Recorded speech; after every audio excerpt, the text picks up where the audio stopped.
Welcome to Cross-Border Tax Talks, where we discuss the latest trends in international taxation, from U.S. tax reform 2.0 to the OECD's latest developments. I'm Doug McHoney, PwC's U.S. International Tax Services Leader. You can find these podcasts on YouTube at youtube.com/Doug McHoney. On this week's episode of Cross-Border Tax Talks, we're back in Westminster Studios in St. Louis, Missouri, where I'm excited to be joined by Ugo Alisiobi. Ugo is a newly minted international tax partner in our international tax consulting practice in New York City. Ugo, congratulations on your admission to the partnership in July, and welcome to the Cross-Border Tax Talks podcast. Thanks so much, Doug. I'm so glad to be here. Well, it's very exciting. I understand this is your first trip here to St. Louis. Very much so. That's true. So welcome to the middle of the Midwest. I understand that you have been to Michigan, which I think many people, including myself, refer to that as the Midwest, but this is more Midwest proper, so to speak. And anything you'd like to see or do while you're here in St. Louis? Yeah, well, I want to see the Arch.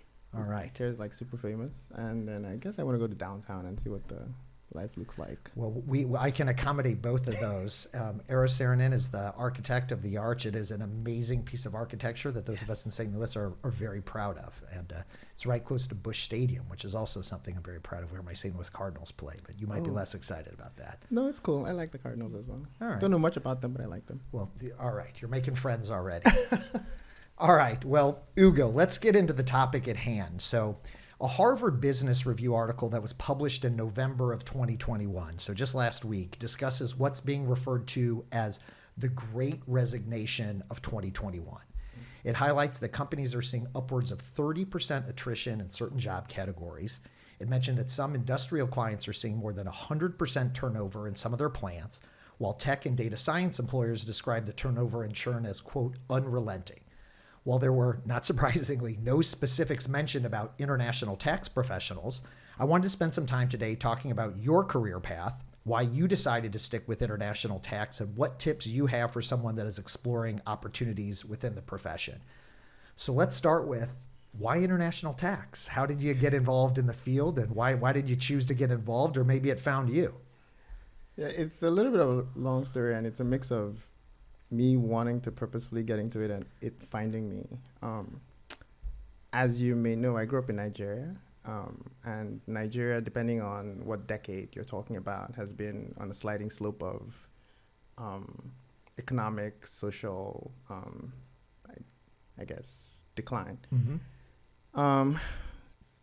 While I was there was a point in time where I looked and I thought about my future, and I said to myself, what do I want to do in the future? And I thought one of the things I really want to do is I want to do something important. I want to do something significant. I want to, from a business perspective, work on transactions that you read up in the newspaper and say, hey, this happened, and for you to be in the know and say, hey, yes, I actually knew this company was acquiring that company. You want to work on the big deals. I get it. Kind of that, yeah. But and then I said, I can't really do that here. I was working at a law firm at the time in Nigeria, and I thought, how do I go overseas? How do I work on these transactions? Where do I need to be able to do this kind of work? And I didn't, my parents are not rich, wealthy or anything.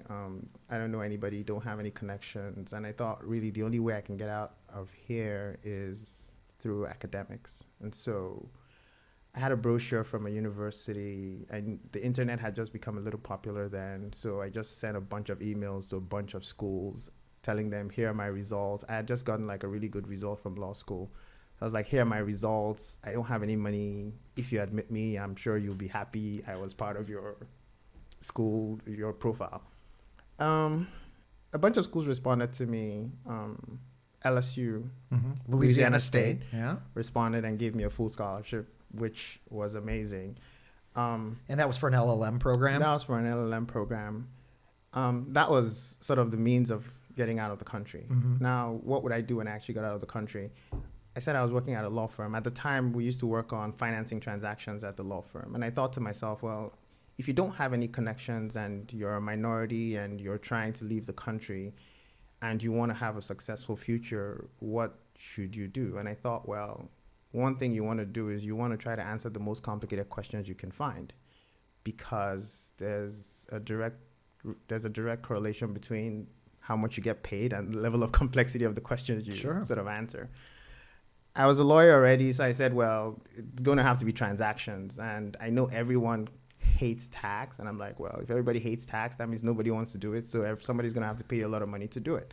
So I went into tax. So I got to LSU, and I had this wonderful professor, Susan Kalinka. And I took tax 1, took tax 2 with her.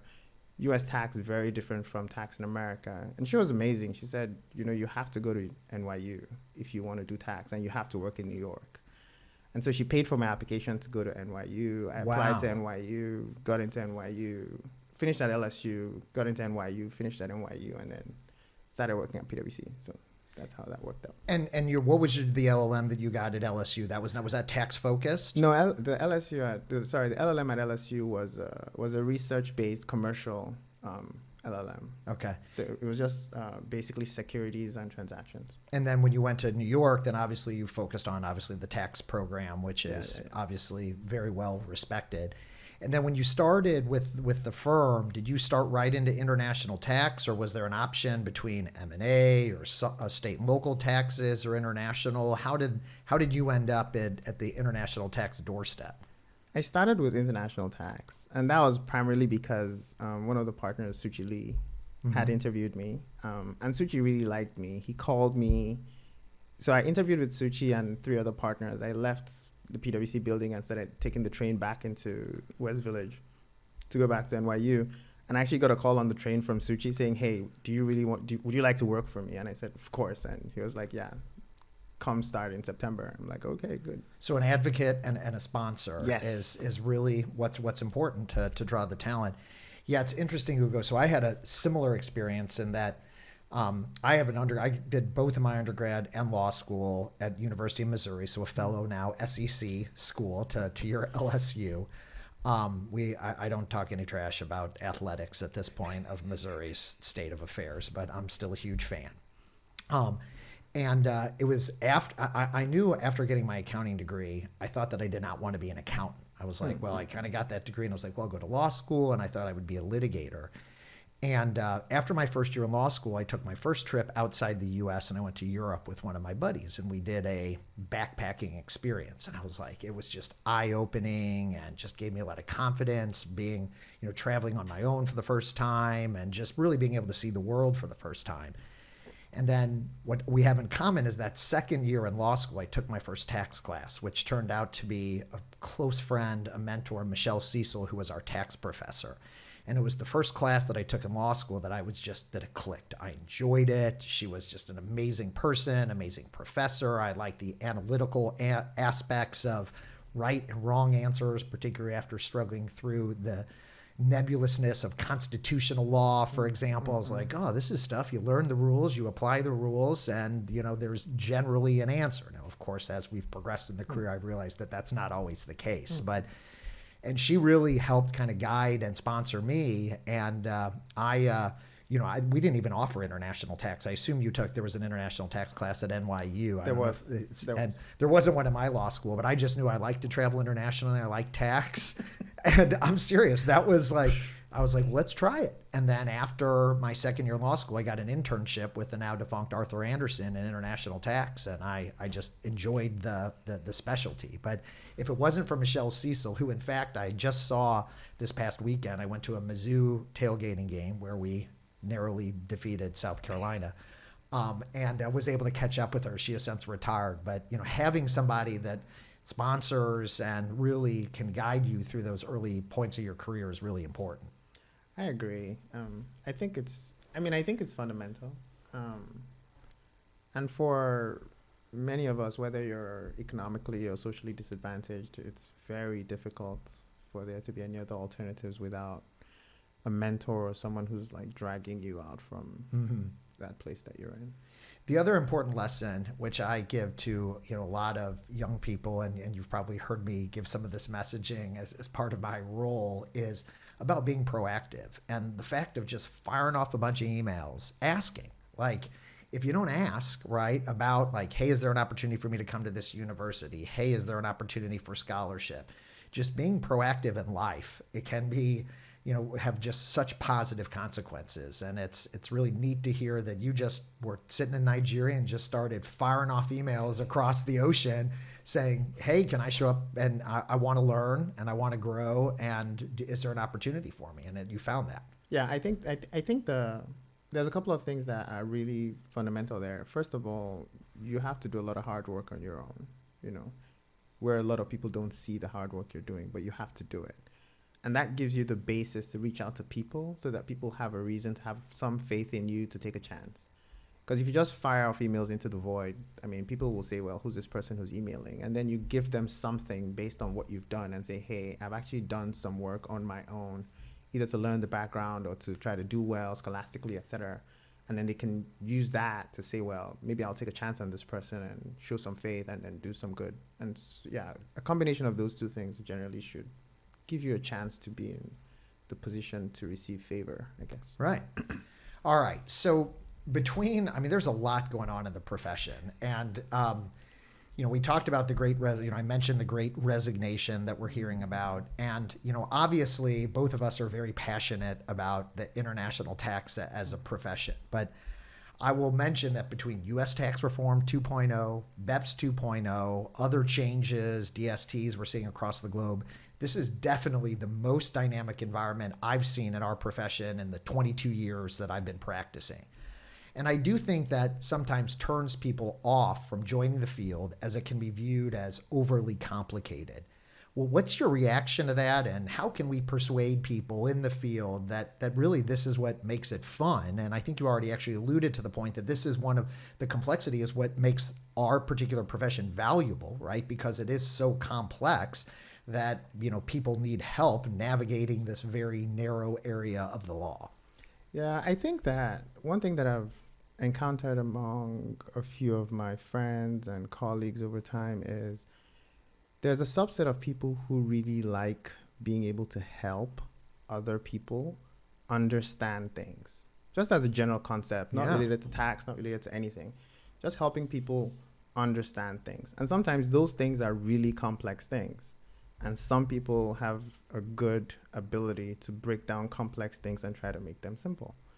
For those people, on the face of it, international tax is a wonderful thing because it's very amazing to sit on a call or sit in a meeting with a client or a bunch of clients and try to talk them through these complexities that you're talking about in a manner that is intelligent, intelligibly, and that's actually appreciated. So if you're the kind of person who you feel like you like helping people understand things, international tax is one of the best places you can be.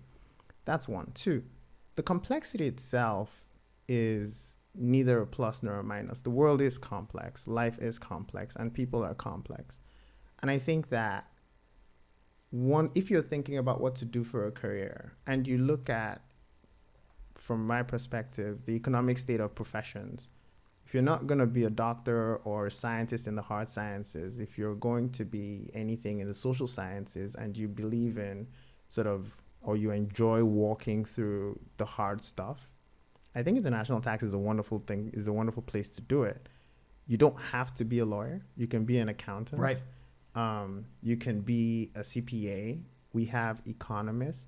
I think also, even if you're neither an economist, a lawyer, or an accountant, etc., if you show enough aptitude and you show enough zeal, I think international tax is one of the places that you can break into, because what do we look for? We look for people who love complexity. We look for people who are able to do the work. We look for people who have a good attitude, and we look for people who want to learn.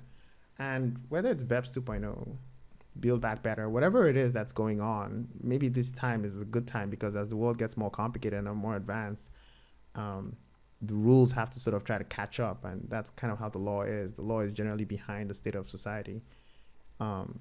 Those complexities are going to be what the future requires, and please, if you feel like that is your aptitude, come do it. We would love for you to come do it, and also you would enjoy it for sure. Yeah, I've never really heard it put like that, but I love it, Ugo, and that I love teaching. I always thought that may be something I might want to do later in my career. But fundamentally, we all, as international tax professionals, spend a lot of time doing exactly that, distilling complex things into a more simple way to try to explain it. And whether that we're doing that to a client, whether we're doing it to a new associate, whether we're doing it to a partner maybe outside our particular field, I do find that very rewarding. And it's probably one of the reasons that I've stuck with this for as long as I have. One other comment that I would make just on how dynamic the profession is, and I think that's fun, right? I mean, complexity is you're right, inherent in everything that we do as human beings, as professionals. But I think our area of the law, and I also think you made a really good point, to digress for a minute, that you're right, both of us are lawyers, but there are lots of us within the profession that are not lawyers. And in fact, as you well know, I mean, we have a whole technology group even within our particular practice where we're looking for data scientists and programmers and computer whizzes, right, to also be in this area. So whether you're an accountant, an economist, a lawyer, in the technology, have a technology background, all of those are relevant.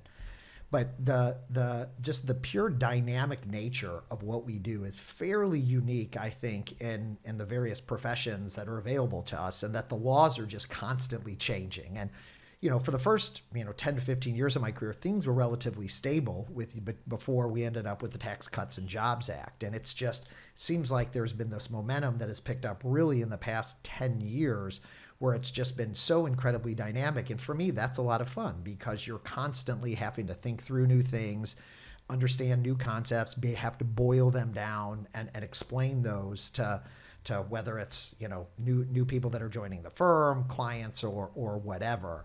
And the dynamic nature of that, I find very exciting and exhilarating. It's just like every day there's something to learn, right? And it's just like, and every day I'm like, well, I didn't appreciate that rule and with international tax, it's like we could spend 24 hours a day just trying to figure out all the US rules. And then we have all the international stuff to deal with too, which obviously we have experts outside the US to advise, but we have to be able to process it and explain it all. Yeah, the processing and the explaining part is actually quite tricky. Every time you get into a new client, right, the first thing you have to do basically is understand the client's business. And it's not usually anything you've encountered before. And if you go through like the eras of our times, you've had the industrial entities, you have the manufacturing entities, the tech, and then now you have like so many tech entities, right? Mm-hmm. And just understanding the tech space has been a challenge for many people. But think about not just understanding the tech space, but understanding the tax implications related to the tech space. So whether you're dealing with a situation where everything as a service is now the norm, or you're dealing with even things like cryptocurrency, et cetera, where Web 3.0 is overcoming Web 2.0 and people are like moving completely into this whole new metaverse world where we have to figure out what's going on in that sphere. Just trying to be able to talk about that in tax terms is such a level of excitement and requires a level of aptitude that, the basic lawyer, the basic accountant is not just going to be able to answer those questions. So we're happy for people from any field who have an interest in tax to bring what they have into tax and just make it better. And international tax there's no better place to do it than in international tax, for real. Yeah, and that's certainly a case for being an advisor. I enjoy being able to work across a bunch of different sectors, across different businesses, and then really understanding the businesses in addition to thinking through the international tax implications is fascinating. So I want to talk a little bit about your experience kind of coming up through the ranks. What was your experience like as a new associate? Because we're certainly, I think, across the industry, seeing a lot of turnover, people questioning kind of what they want to do when they grow up, which is certainly something, that I experienced even as a new associate. It's like, is this really what I want to do? And what challenges did you face, and anything come to mind kind of when you were starting that was a challenge for you in the getting going in the profession? This one is interesting, and I have a few personal stories that I don't know if I'm going to share them here. But when I started off on a team that was working on a large transaction. A company had just split into three and was sort of creating three separate structures from the existing structure. And I was just a newly minted associate then, and I joined this team. And one of the first thing I realized was law school doesn't give you anything close to the amount of Excel preparation that you need. Right. And PowerPoint, from what I remember. And PowerPoint. PowerPoint, I feel like I feel like I've always had a good aptitude on PowerPoint, mainly because I spend a lot of time in PowerPoint. But Excel, I had only done ever like one or two things in Excel ever at NYU. And I come into this client and it's just Excel schedules. Every presentation involves Excel schedules. Every calculation and deliverable had some Excel component to it. And I felt like I was letting my team down because I knew that they needed me to be helpful. But in the first couple of weeks, I just didn't know how these formulas worked, etc. So one thing I did, the manager on the account, actually, whom I absolutely love, Beifongo, she said to me, PwC has all these trainings sitting on the whatever the system was called at the time, that maybe you should take one of those classes. So I went in and I looked for the Excel trainings, and they have level 1, level 2, advanced Excel, etc. And so I just it took about 2 or 3 weekends, and I spent some time just going through the Excel trainings. And then I remember about a month into that engagement, they gave me one of these assignments to do, and I went and it had Excel in it. And I quickly ran through that, and I came back, and my manager was like, "Oh, wow, this took you much less time." I'm like, "Oh, yeah." And then she started walking through the schedule and looking at the formulas in it. And she was like, "Oh, I didn't know this formula, and I didn't know that formula." And I'm like, "Oh, wait, that formula is kind of basic under whatever." And she's like, "Yeah, this is good." And then I realized that you need to put in effort. Sure. You're going to need to spend your own time trying to figure out some of this stuff. You inherently want to be able to explain things. You inherently want to be able to be helpful to other people. That requires you to understand what you're doing. And it requires you to spend your own time understanding what you're doing. And so since then, my weekends, most times, I read something or the other related to tax. So whenever someone asks me, "What are you reading?" I'm like, "Well, you mean besides regs? Right. Here's what I'm attempting to read this weekend." That's usually how I spend my... So that formative thing happened to me as an associate. It was great. I still remember it. I still try to take trainings that aren't necessarily like the tax-centric trainings. Right. Find that helpful. Yeah, so that as an associate was quite challenging. But once the team finds that you're helpful and you can contribute, they embrace you, everything is wonderful, and you kind of make progress from there. It's self-perpetuating, right? Yes. And I mean, I give this advice to our, the new associates, is you got to spend some time outside of work, which means you have to have some interest in it, right? And we hear a lot about following your passions, right? And listen, I love the work that we do, right? But we're international tax professionals, and I think I definitely have a passion for the work. I would say my passion is more about the people that we work with and trying to make a positive difference in people's lives. But you have to take that extra step outside of work and spending weekends figuring out Excel, or spending some weekends going through like the international tax nutshell, for example. It's not that sexy, right? But it can really propel your career and then give faith in your team members to then want to use you. And that's really the name of the game, particularly in your career, is just getting that exposure and that opportunity to collect the experiences that are going to help as you progress. Yeah, and I guess if you think about it, if you're trying to differentiate yourself from your peers, or you're trying to differentiate yourself or get attention with the more senior people on your account, the easiest way to do it is to be technical and to show an aptitude for tax technical items. And so it's hard when you don't put in the extra work for you to differentiate yourself. And if you don't differentiate yourself, then it sort of cuts across things like, advancements, staying within the career, etc. And then you potentially lose interest and maybe leave the system. So yeah, if this stuff interests you, show that it does interest you. You put in the work. If you put in the work, you get the attention, you create the differentiation, it causes advancements, things kind of get better. And the harder you work, the more luck you have, pretty much. I love it. So as you moved up the ranks, Ugo, and got closer to admission to the partnership, were you ever tempted to leave? And why did you stick around for that 12, 13 years, whatever it was, through that process? Yeah. I did consider leaving. I actually interviewed a couple of times. I got to a point in my career where I felt like I was lost in the system. And someone had initiated the partnership development program with my name in it, but it didn't seem like it was making any progress. I was just attending a bunch of seminars over and over and over, year after year, and I didn't really know what was happening next or what was supposed to happen. And so I felt like, being here at PwC wasn't really advancing my career. Also, I've always been curious about just doing more than being within the tax silo. I don't like being thought of as a tax advisor. I like being a business advisor that specializes in the tax space. So I want to know if you have a financing question, a treasury question, an FX question, a commercial question, a supply chain question, a technology question, et cetera, and then I can definitely solve your tax question, but I also want to know all these questions. And I felt like, of course, at PwC, if you're doing what you're doing on a day-to-day basis, you find yourself mostly in international tax, just doing the tax stuff.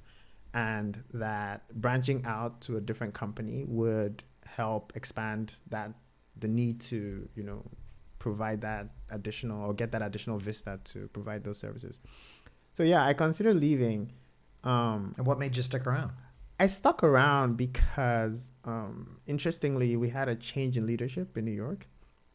And Chris Gilbert, when he started in New York, Chris Gilbert is one of our leaders in New York. When Chris started in New York, and I didn't know him because, as I said, I don't know people. It's not my skill to socialize in that manner. But one of the earliest things Chris did was, I think, he went out and spoke to a few directors. I wasn't one of them, but he spoke to a few directors and said, hey, what do I need to change around here? What do I need to do better around here? What needs to work better around here? And someone had mentioned to him, well, you need to go talk to your directors who are buried under a lot of work and, are just not visible. And someone had mentioned my name. And so this guy walks across my office, pokes his head in and says, hey, I'm Chris Gilbert, et cetera, et cetera. And I'd heard that he had moved to head New York, but of course I didn't know anything about him. I hadn't met him before. And he said, I'd like to get to know you. I want to get to know what you're working on, and I want to see what I can do to help you. And for the next 2 years, all he said was, I want to know what you're working on. I want to see how I can help you. I want to see how you can do better. And the partnership development program that I had been in and had been, stunted for a while, just woke up and suddenly started moving. And Chris was a huge contributor to all of that. And that was the reason why I stayed, because after the conversations I had with Chris, I saw a path to becoming a partner. And if you're a partner, you realize that you own a small part of the business. You become entrepreneurial completely. You sink or float based on, your entrepreneurial skills. And I realized that if I want to do more, whether it's be more than a tax advisor or whether it's be a concrete tax advisor, I can absolutely do that as an entrepreneur. And I can be an entrepreneur at PwC if I'm a partner. And because I can see a path to being a partner, I can stay here to do that. And so that was sort of the genesis and the path through which I was like, well, if everything I want, I'm going to get it here, I feel like I should give it a shot. Well, we're glad you stuck around. Certainly. I am glad I stuck around. So let's move a little bit to the pandemic and just how our work has just significantly changed. I guess really it's not really how our work, it's how we work has significantly changed. How has the pandemic impacted you and how you work with your team? Particularly, you've been a partner for 5 months now. And you went through that whole process during the pandemic. I mean, just doing virtual call after virtual call. What's that, how has the pandemic impacted, and what advice do you have for people, particularly that are onboarding or starting new in the profession in this kind of crazy new world we're living in?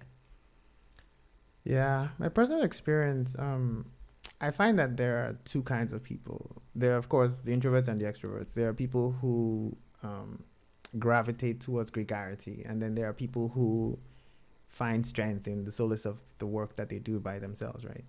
I fall into the latter, so I am fine working on my own, supervising a team remotely. I'm the other one. You are definitely the other one, yeah. So I'm fine working on my. The good thing about it is I have really close relationships, which are very organic with my clients. I like my clients. I like the work I do for them, and they like me on a personal basis. Mm-hmm.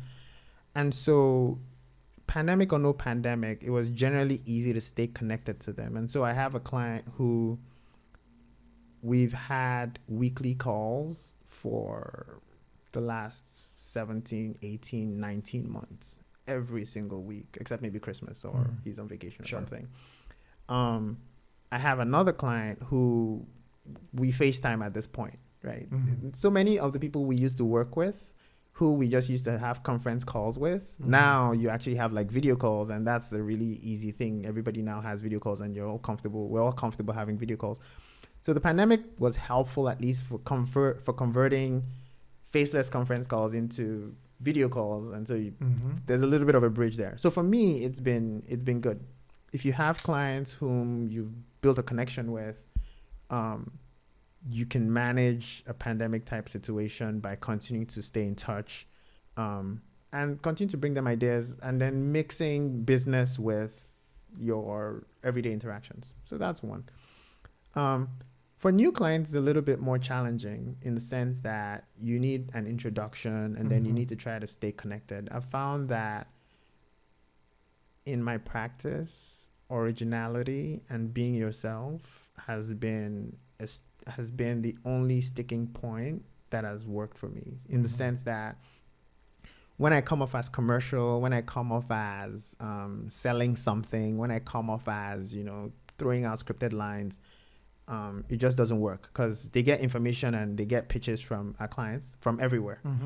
But when I have an honest conversation, when I have a conversation that has some vulnerability, when, I try to do my very best for them and they see the effort that you're putting in, it usually translates into a relationship that has survived the lack of physical interaction, right? So even though it's been virtual, some of the clients that I've made in the virtual space actually feel like people I know really closely.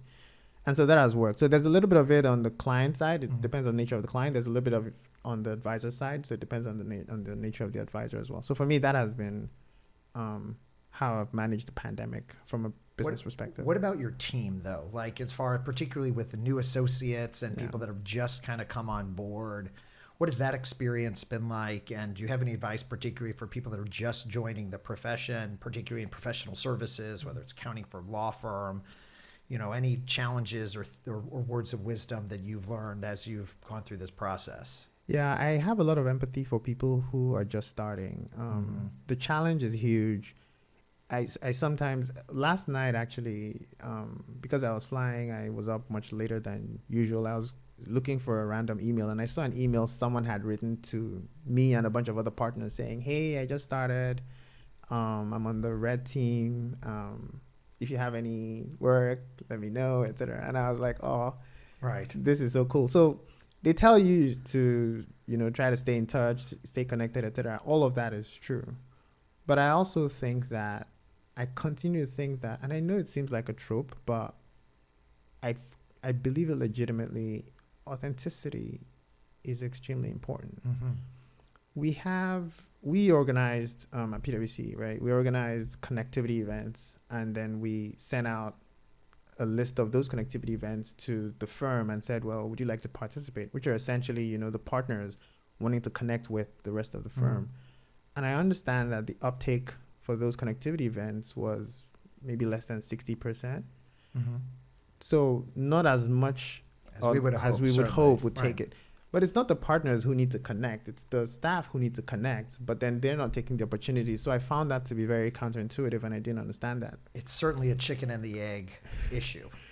To my point on authenticity, I think staff should authentically want to connect. It's important for your career. It's important for the quality of the work you're going to get. It's important if you want to be a good advisor that you see how other people work. and that you run through different temperaments, you run through different work streams, etc. So I feel like on both sides, the partners should continue to try to make significant effort to connect, always keep those channels open. Yep. And then for the staff, I think they also need to maybe go a little bit out of their comfort zone. But also, if you want to connect one-on-one, I'm sure you can reach out to a bunch of partners who are willing to connect one-on-one. For my own teams, what I try to do is, I guess for me, it's very individual. Mm-hmm. I try to have honest conversations with people.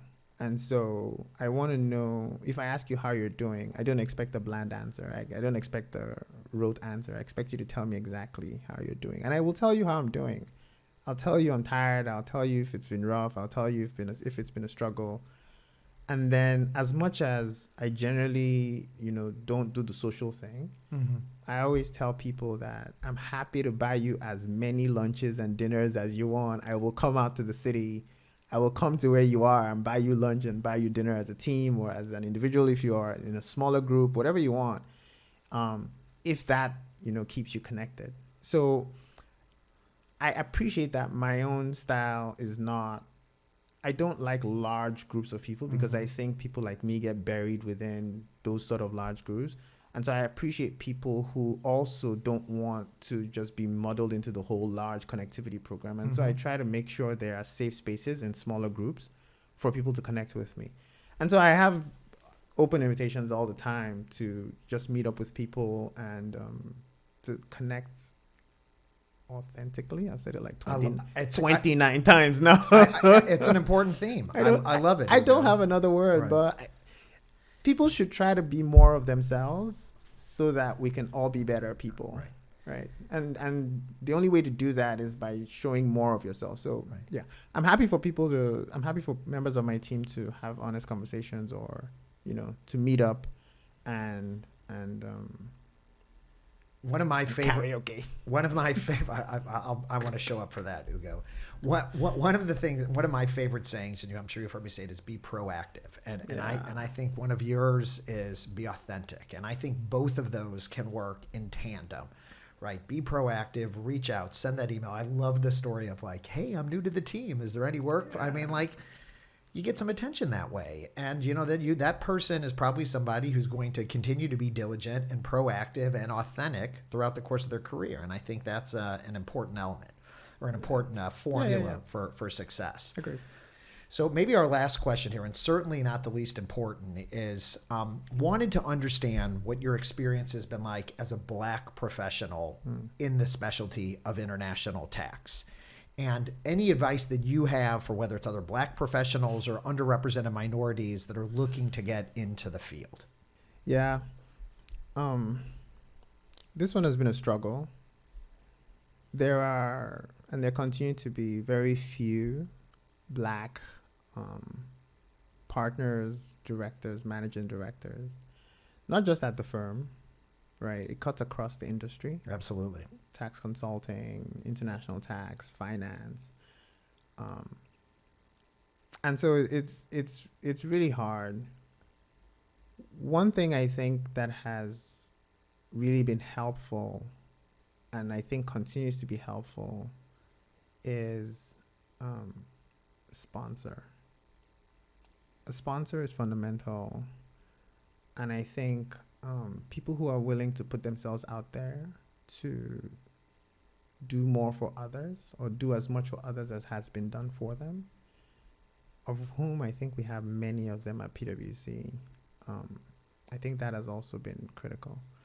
That's from the outside. From the inside, I think for me personally, to be successful as a minority, one of the first things I try to do is that I ascribe nothing that happens to me to my status as a minority. And I'm able to do that. It's a bit of a luxury, but I'm able to do that because PwC is generally quite egalitarian. And so I can start off my thought process about any situation by assuming good faith. So I start off with that. And I hold on to that for as long as I can. I assume good faith and good intentions on anyone, on you, on the people that I've worked with through my career, whether are above me, beneath me. I don't assume that anything that is suboptimal happens to me because I'm a minority. So I start off with that. So that helps me with my own personal mental space. The second thing I do is I try to be competent. And when I say competent, I don't just mean, knowing the job. I try to know the job as much as I can and as much as anyone else at the table that I'm sitting on. Because I understand that it is not easy to get a seat at the table. And if you want a seat at the table, beyond whether you're a minority or not, you need to bring value to that table. And so I want to make sure while I'm there, I don't have imposter syndrome. I want to feel like I'm here because I deserve to be here and because I'm bringing value. And when I get off the conference call, the client meeting, the client discussion, the internal discussion, I can always say to myself with a clear conscience that I know why I was at that table. I know why I'm here talking to you now. I know why my clients call me at odd hours. I understand, and that they understand that I can provide them with value. And that requires a lot of personal work, a lot of personal sacrifice, and a lot of showing up, for yourself and for your clients. Those two things, I think, are really the biggest drivers for anything that I've done. One, attributing good intent and holding on to it, because that part is really hard. Sure.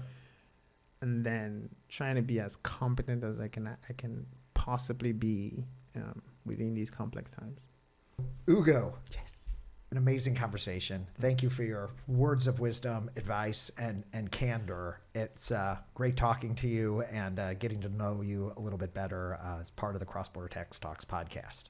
I appreciate it. Thank you so much for having me. All right. Well, thanks for tuning in to this week's episode of Cross-Border Tax Talks. Thanks again to Ugo Alisiobi, an international tax partner in PwC's New York Metro International Tax Practice. I'm Doug McHoney, PwC's International Tax Services Leader in the U.S. Stay tuned in 2 weeks for another exciting edition of the Cross-Border Tax Talks podcast.